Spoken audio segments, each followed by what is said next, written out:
Assalamualaikum warahmatullahi wabarakatuh. Halo para Sinteria, para penikmat siniar misteri.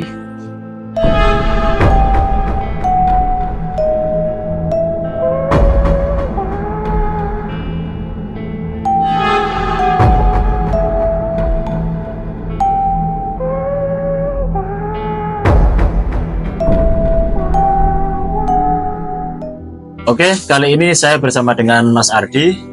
Beliau bekerja di salah satu instansi daerah yang berada di Provinsi Jawa Timur. Setelah sedikit perbincangan, ngobrol-ngobrol sedikit tadi Mas ya, ternyata Mas Ardi ini punya banyak kisah misteri Mas ya. Nah, seperti apa kisah misterinya? Langsung saja kita bersama dengan Mas Ardi. Monggo Mas.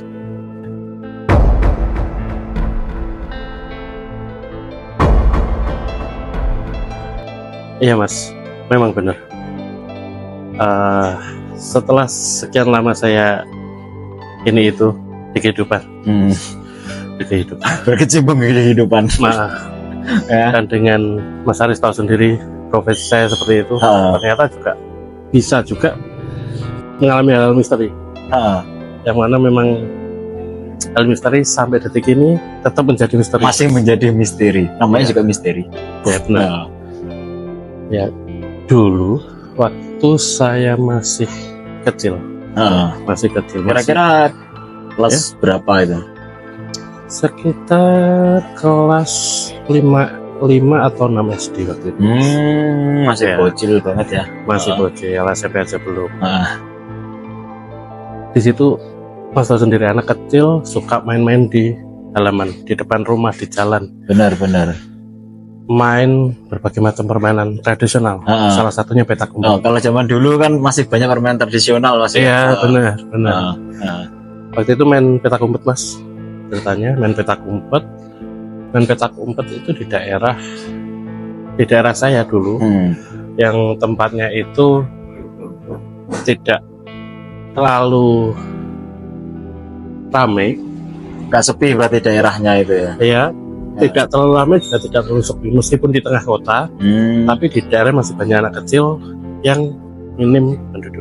Oh iya, ya.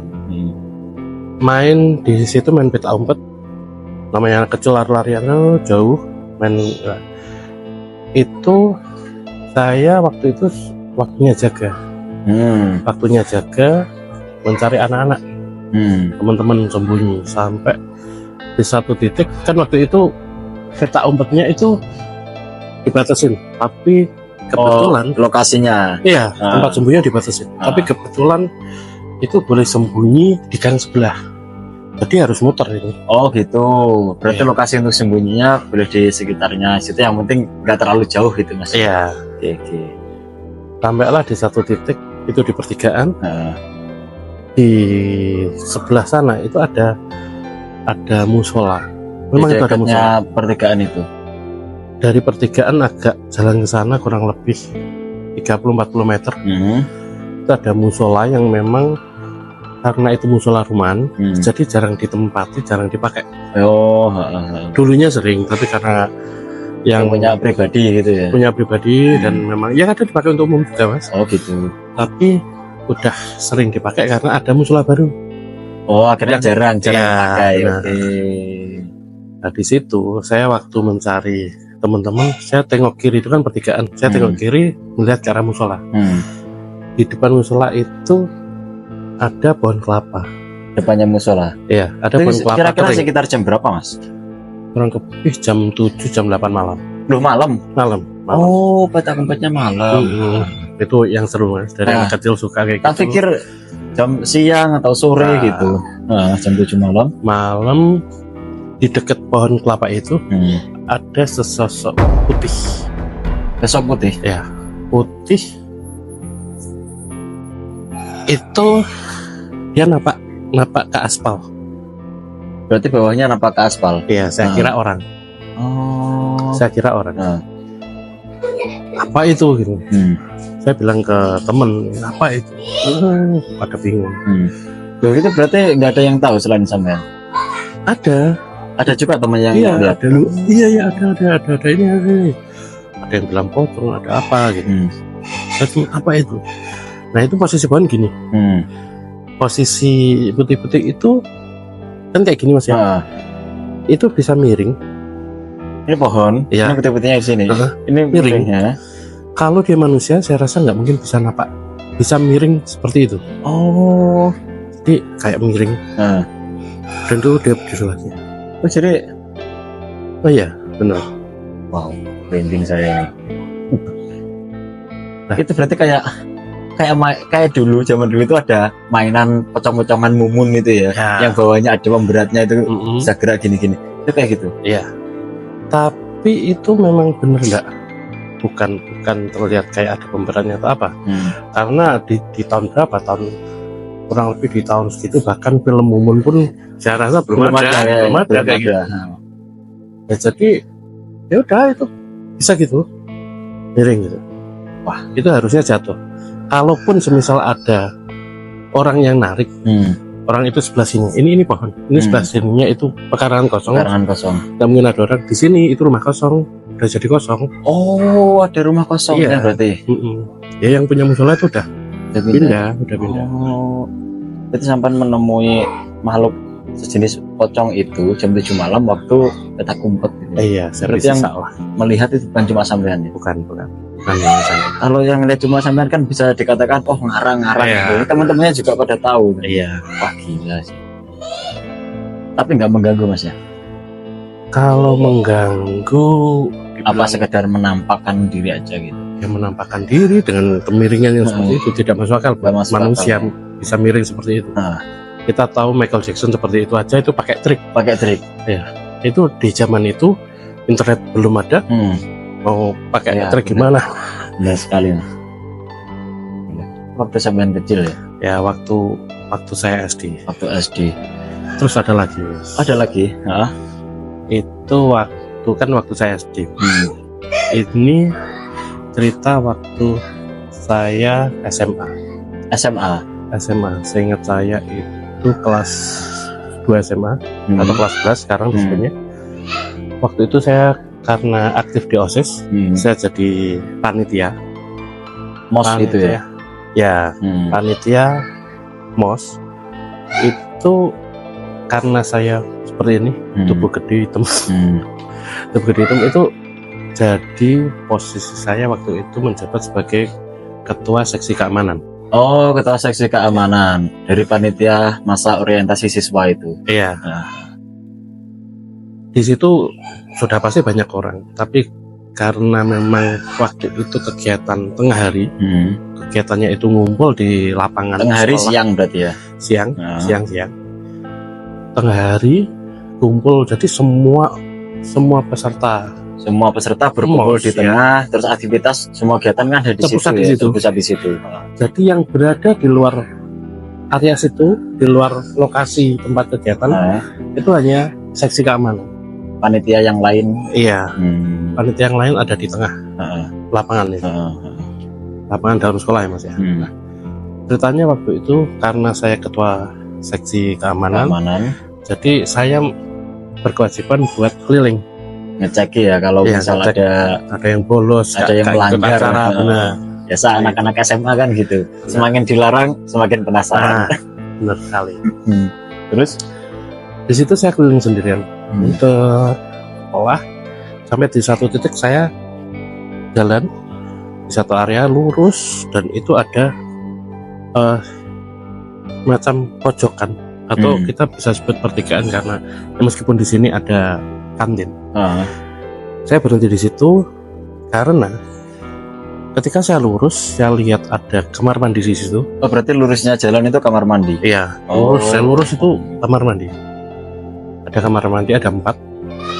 Yang 3 itu terkunci semua, ada gemboknya. Yang satu memang terbuka. Dan memang itu sengaja dibuka untuk salah satu supaya terkontrol kebersihannya. Iya benar. Di situ dibuka. Dan waktu saya jalan di situ, semakin dekat, dengar seperti ada orang mandi.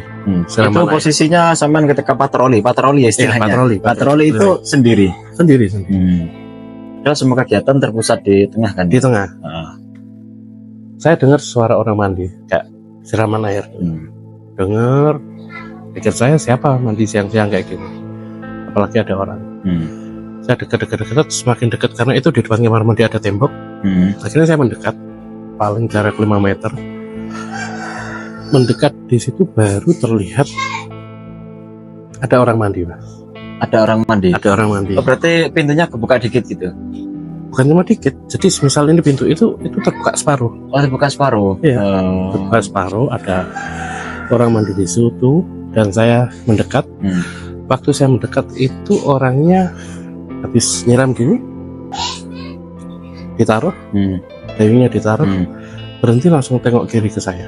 Lihat sampean? Iya. Tengok kiri dan gitu. Senyum. Wah, itu berarti sosoknya kelihatan, Mas? kelihatan. Cuman saya tidak tahu di bawah apa atau enggak ya. Dan itu kedengaran jelas suara air. Itu ada orang memang sehabis mandi. Berarti gitu. sosoknya itu sempat nengok terus senyum ke sampean? Iya, benar. Wah. Setelah itu namanya juga. Mohon maaf, itu sosoknya kelihatannya apa? Bapak-bapak, ibu-ibu atau Mbak-mbak, Mas. mbak-mbak makan? Iya. Mbak-mbak, jadi rambutnya panjang gitu. Jadi semisal saya dari sana, itu saya jalan ke sini, orangnya mandi.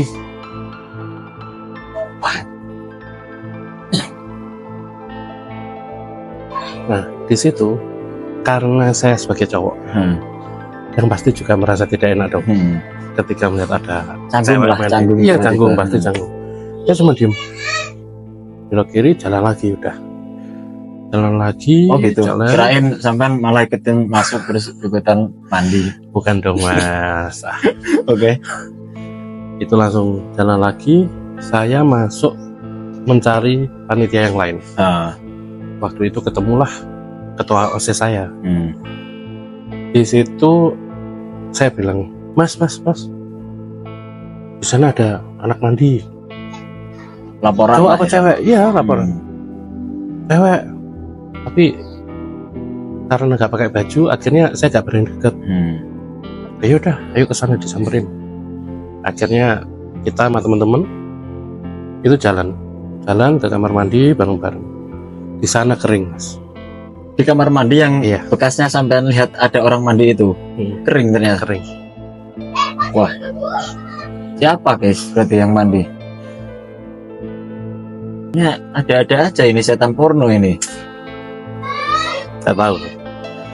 Itu pengalaman seperti itu. Di sekolah ya? Ya, di sekolah di siang hari. Dan itu memang ya entahlah kenapa bisa kayak gitu. Itu kalau malam gimana, Mas? Misal ternyata malam, apakah sampean bakal lari? Malam ya. Jadi keinget sesuatu, Mas. Di Di sekitar area yang sama. area di sekolah. Iya. Dia di sekitar area kamar mandi gitu. Kalau itu tadi kan siang hari, waktu acara terpusat di lapangan. Lapangan. Di lapangan sekolah. Itu malamnya kebetulan saya juga mengalami hal yang sama, misteri. Misteri ya. Sampai detik ini menjadi misteri. Tapi bedanya, yang malam ini saya dengan teman. Oh, sama teman. Ya, dengan teman, ketemu teman yang sedang sama-sama dari sisi keamanan. Patroli juga. Nah, waktu itu ada memang diarahkan untuk jaga daerah situ. Oh, temannya sampean ini. Iya, sama saya sama teman diarahkan untuk jaga daerah situ. Silakan. Oke, mohon maaf karena tadi masih azan, kita break sebentar. Lanjut cerita, Mas. Ngomong-ngomong tentang malam di sekolah, tadi gimana? Sedikit saya ulangi, Mas ya. Kalau yang saya cerita yang tadi ada cewek mandi Di kamar mandi itu kan kejadian waktu siang hari. Kebetulan di malamnya itu di hari yang sama. Di hari yang sama. Di hari yang sama. Itu saya juga mengalami hal yang Misteri lagi. sampai sekarang menjadi misteri. Ceritanya waktu itu saya dan teman saya yang juga si keamanan ditugaskan untuk menjaga di area situ. Area sekitar kamar mandi itu. Bener, di area sekitar kamar mandi situ. sekitar, saya lupa jam pastinya jam berapa, pokoknya antara jam 9, 10, 11 malam. Saya rasa di 11-12 lah. 11-12 lah. Karena- Berarti hampir tengah malam Mas ya. Hampir tengah malam. Karena saya ingat itu sudah seluruh rangkaian acara selesai. Selesai, Hari itu anak-anak istirahat. tidur, ya. Untuk tidur, besok paginya ada acara lagi. Oke. Di situ sudah tugas kami untuk menyisiri setiap kelas, setiap ruangan supaya tidak ada keramaian, tidak ada kegiatan lain, dan diakhiri dengan kita jaga di situ. Itu adalah pos jaga kami Di sekitar kamar mandi. di sekitarnya, di depan, Di depannya kamar mandi. Itu saya bilang kayak pertigaan. Ya di situ. Oh, pertigaan di situ. di pertigaannya yang tadi itu. Iya benar. Di situ itu karena memang itu ceritanya mau sampai pagi di situ, teman saya bawa tikar. Bawa tikar di situ, akhirnya buka tikar di situ, nyantai. Berdua ya. Berdua. Nyantai di situ. Ngobrol gini. Nah, ya kurang lebih posisinya kayak gini. Saya di sebelah sini, kamar mandinya ada di sana. Mas Haris itu teman saya waktu itu, anggap teman saya. Terus enak ngobrol, asik ngobrol gitu. Tiba-tiba di belakang Mas Haris itu kan ada kamar mandi, ada satu kotak tempat tanaman. Di tanaman di bawah itu. Pas tanaman gitu. Bukan pas, tapi kayak ya di paving, tapi ada satu tempat yang dibuat tanah di lubangi nanti buat ya pohon itu ya. pohon kecil gitu. Ah. Di situ ada beberapa macam, saya nggak tahu namanya itu. Ada beberapa macam yang mirip-mirip. Salah satunya mirip-mirip sama daun pisang. Daun pisang. Mirip sama daun pisang, warnanya merah. Ah. Sama tumbuhan kemuning kalau Mas Haris tahu. Jadi kayak gitu. Mirip dengan ya semacam itu. Nah, di tanaman yang mirip daun pisangnya tadi yang warna merah, itu tiba-tiba gerak gini Mas. Jadi daun itu kan kalau malam agak miring, agak layu gitu. Itu bisa gerak gini. Gerak sendiri. Iya, gerak. Nggak ada angin. Nggak ada angin. Bisa gerak sendiri. Cuma satu daun itu. Satu daun saja. Wow. Itu nggak ada angin. Beneran tidak ada angin, tidak ada apa. Kalaupun semisal ada angin, harusnya taman tanaman lain ikut gerak. Pun enggak. Bahkan di satu pohon yang sama, satu jenis yang sama, itu enggak gerak. Nggak gerak juga. Begini. Bisa Itu cuma satu daun itu aja satu yang bergerak. daun saja. Ya, kurang lebih saya ngiranya mungkin apa itu dimainin. Gitu. Apa udah ada orang iseng. Tapi yang lihat sampean aja tahu. Awalnya saya karena asik ngobrol gini, saya tiba-tiba iseng tanya ke teman saya. Kamu percaya nggak kalau ada daun bisa gerak sendiri? Takut ya kalau misalnya ada kayak gitu. Ah masa kamu? Itu teman sampean gitu. Iya. Kamu suka bercanda kayak gitu. Enggak, ini beneran. Coba tengok belakang. Kamu tak tunjukin. Ya, persis kayak gitu. Gerak sendiri. Masih gerak terus. Masih gerak kan? Masih gerak. Itu teman sama juga lihat itu. Lihat itu. Wah. Jadi yang lihat bukan hanya saya, lagi. Bukan hanya saya, tapi memang teman saya yang ini juga lihat. Dan kerennya lagi Mas, entah gimana cara berpikir dia waktu itu. Dia sebel sendiri sama pergerakan. Iya, Pergerakan daunnya nggak wajar itu. iya benar. Gak masuk akal. Gak masuk di logika karena memang dia anak sains. Akhirnya dia berdiri, dia datengin, kita datengin berdua, udah dipotek Daunnya yang gerak gitu. Iya. Oh ini enak sekali ya. Ya udah gak peduli yo. Saya sendiri juga ya gimana lama-lama jengkel juga ya. Jengkel Mas, dia enak-enak jaga, enak-enak ngobrol, digangguin. Langsung kayak gitu. Dipotek, taruh udah. Tetap di situ sampean. Itu tetap di situ, duduk lagi. Itu paling kalau itu misal setan gitu ya, itu paling jengkel sendiri ya. Sialan, nggak takut nih orang. bener. Karena itu memang awalnya mungkin ngiranya ada senar atau apa yang nggak terlihat ya. Karena itu memang jadi rasa penasarannya kenapa diputus itu mungkin karena salah satunya karena itu. Dikira ada tali. Ada senar. Ya, ada tali kayak gitu. Ternyata enggak. Ternyata nggak ada. Nggak ada gitu. Ditaruh. Udah ya habis itu terus ya lanjut ternyata setelah beberapa waktu lalu cerita sama salah satu guru yang kebetulan sampai yang cerita. Ya, kebetulan guru ini juga salah satu pembina ekstrakurikuler yang buka kantin di depan situ, di depan. Jadi kamar mandi, ini jalan ke sana lorong. Saya di sini ada kantinnya, yaitu guru itu. kantinnya bapak itu. Iya. Saya cerita ke situ. Ternyata memang benar. Di kamar mandi yang itu, apalagi di tempat yang terbuka itu, kok kebetulan sekali, itu memang jadi salah satu tempat yang menjadi misteri. Itu memang tempat yang mistis. Di situ. Ketika Anda menanyakan ke bapak guru tersebut ya, beliau juga pernah mengalami hal apa di situ? Dari cerita beliau dulunya itu di satu situ ya, di satu tempat situ, nggak tahu tempat apa di masa lalu, tapi yang pasti di situ ada pohon pisang. Bekasnya toilet itu. Ya, sebelum jadi toilet. Sebelum jadi toilet. Itu dulunya ada pohon pisang, banyak gitu pohon pisang. Dan memang di situ banyak yang sering tahu ada pocong di situ. Ada apa? Pocong di situ. Ada pocong di situ. Iya. Wah, pocong lagi ini. Ada di situ. Dan mumpung kita, gini mas, ngomong-ngomong tentang pohon pisang ya. Saya sendiri itu juga sering dengar rumor. Jadi kalau ada beberapa pohon itu memang untuk tempat makhluk-makhluk tersebut. Salah satunya kalau di pohon pisang itu emang katanya tempatnya si Toci itu. Nah, terus kalau di pohon beringin tempatnya si genderuwo. Nah, ataupun di pohon sawo, besi kayak gitu. Terus kayak di pohon-pohon yang apa ya, yang batangnya itu menjalar agak panjang itu tempatnya Mbak Kunti. Itu dari cerita orang-orang sih. Saya sendiri semoga tidak pernah mengalami. Ya, tapi sayangnya atau bersyukur ya, karena ya sempat mengalami beberapa hal lain selain dua cerita di awal tadi. Ngomong-ngomong soal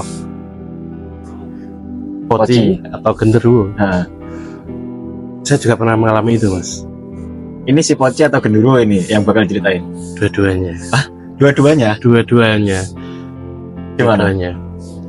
Jadi ini kejadiannya setelah saya lulus SMA waktu itu.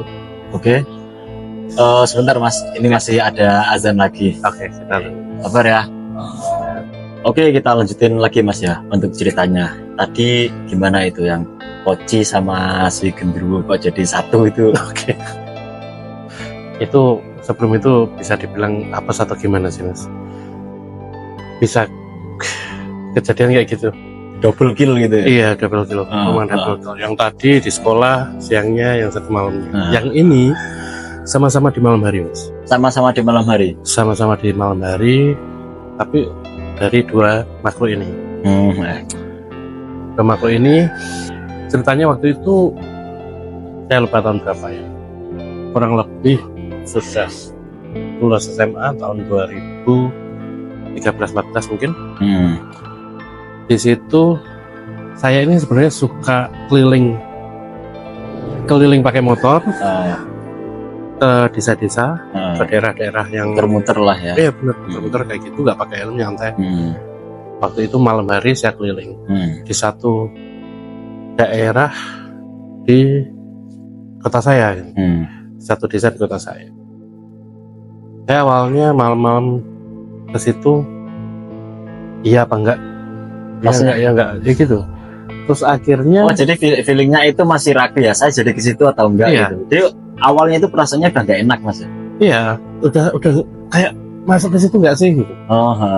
Karena banyak desa kan, itu udah cukup jauh dari rumah saya, tapi pengen ke situ karena di situ ada rumah temen gitu.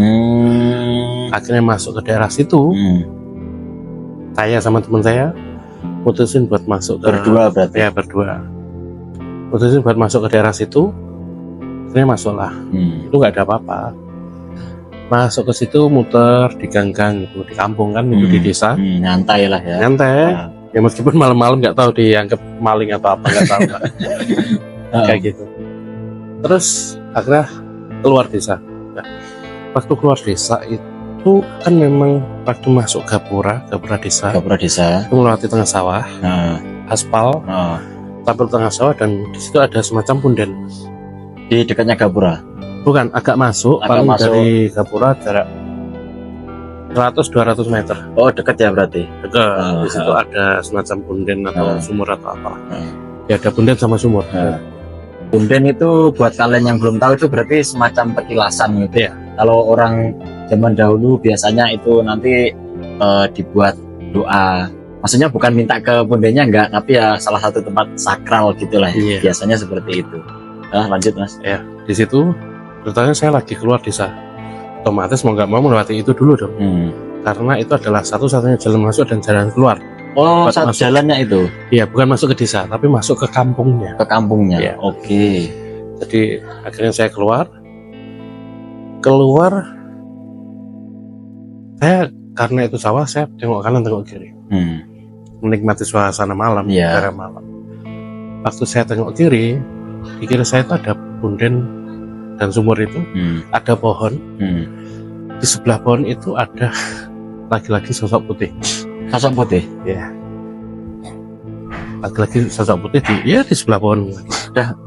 Itu besar atau seberapa Mas? Rata-rata manusia. Rata-rata manusia. Ya. Itu kali ini bentuknya lebih terlihat, lebih jelas lagi bentuknya. Lebih jelas daripada yang cerita saya itu lebih jelas lah. Dan itu cuma berdiri gitu. Oh, berarti dia cuma diam berdiri di samping pohon? Iya. Awalnya berdiri di samping pohon di sebelah situ. Saya kira itu orang iseng. Karena saya masuk kampung orang malam-malam dikerjain kayak gitu. Awalnya saya ngira kayak gitu. Saya lihat terus dong. Saya lihat terus waktu keluar. Saya lihat terus. Ini pohon. Ini pohon. Pohonnya itu ada di sini. Saya lewat di sebelah sini kan. Saya lewat. Itu tiba-tiba langsung pindah ke sini. Pindah ke sini? Iya. Nah, ini pohon. Jadi awalnya di sini, langsung pindah ke sini. Kayak teleportasi gitu. Bener. Langsung gitu. Langsung kayak gitu. Gitu. Ya otomatis bengong. Wah. Itu nggak tahu. Itu saya kira orang iseng di situ. Tapi ternyata bisa kayak gitu. Mana ada orang bisa kayak gitu kan? Bener. Ya kan? Otomatis, itu yang tahu sampean aja. Ya di situ iya gitu. Karena saya nggak mau teman saya, kan saya dibonceng, dibonceng sama teman saya nggak mau teman saya panik. Terus akhirnya ini gitu, langsung gas. Pelan-pelan saya nggak mau. Akhirnya, saya cuma berhenti ya. Udah saya jalan itu kan mau keluar Gapura Mas ceritanya. Keluar Gapura itu langsung saya belok kanan. Setelah belok kanan itu saya ketemu daerah di situ ada selai padi. Jadi tempat kita menggiling padi. Ya, selai padi itu tempat penggilingan padi guys ya kalau belum tahu. Tempat menggiling padi jadi beras dan lain-lain. Di situ memang sudah lama sekali, bahkan tempatnya udah usang, udah tidak berupa bangunan yang bagus layak gitu, sudah enggak. Oh, berarti itu bekas selai padi. Bekas selai padi. Oh iya. Nyampe di situ saya kaget Mas. Saya kan dibonceng temen, keluarga belok kanan kan. Saya kaget di sini. Di sini tuh ada kayak pinggang kanan. Di paha. Ya, paha kanan. Di paha, jadi bukan di pinggang ya. Di paha, jadi kok agak ada sesuatu gitu, apa gitu. Langsung saya tengok bawah, langsung itu benar-benar kayak berupa tangan, ada 5 jari. Ya, berupa tangan ada 5 jari. Itu wujudnya sudah gak sempurna, tapi masih berupa tangan, nggak sempurna, maksudnya nggak seperti manusia ya. Jadi kayak gitu, dan kukunya panjang. Kayak tangan-tangan yang ada di film horor gitu Mas ya? Iya, mirip-mirip kayak gitu.